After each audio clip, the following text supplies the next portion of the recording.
So one of the annoyances between switching as a business person between different operating systems, having Windows 10 reloaded on your computer, going from Windows 7 to 10 during an upgrade, or whatever, is that the regional settings get messed around with. So you'll open up your Excel and you'll try to import a colleague's work, and you start working on the document or whatever, and you notice, hey, but hang on a sec, there's commas here. So if I want to type in 566.00, it gets seen as text, which is just no good to anybody.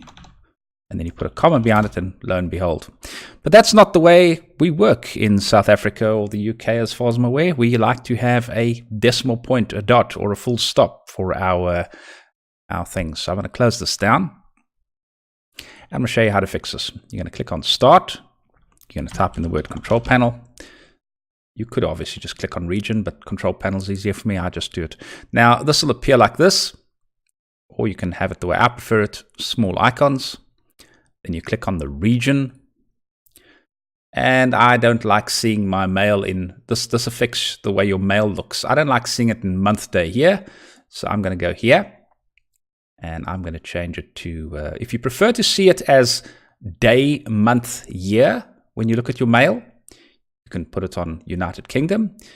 Or if you're South African and you want to see it as year, month, day. Both systems, in my opinion, are very logical. I don't find the American system logical at all, but then again, they use the imperial, not the metric system. So what can you say?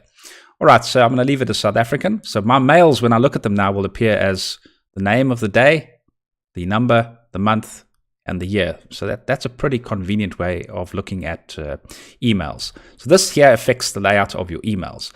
But now for the important thing, additional settings. You'll see the decimal, that's a sample of what it looks like. So there's spaces between the thousands, but the decimal point is a comma. I've got no problem with the spaces between the thousands. That can stay the way it is. That's called the digit grouping symbol. I can put a dot, a dash between it if I want, and you'll see it looks quite odd. But I don't want that. I'm going to just put a space, click apply, and I'm just going to fix the decimal symbol to a dot. Make sure this is metric, obviously. Click apply.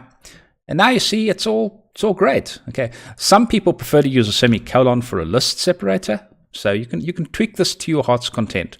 But we'll just stick with the default of a comma here. All right, so it's thousands are now separated by spaces, and we have a decimal point. And I'm going to click on one other section. You mustn't forget to do this. Go to the currency and set the decimal symbol there to a dot as well. And the digital grouping symbol, we're going to leave as a space there as well. Click apply. You can check these time and date that they meet the format that you're happy with. All right, year, month, day. Click OK. And have your first day of the week start on a Monday if you want. Click OK, click OK.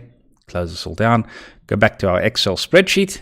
And you'll note that the things that I entered as a comma are now text fields, not, well, the things that were added as a dot, they were seen as text, so they're going to remain as text. So I'm going to close that, and you'll see that everything else has been converted to a dot. So if I retype that, it's all fixed. So that's how you change between a comma and a decimal point in Excel, or have your computer display things as year, month, day, instead of month, day, year. Hope you found this useful.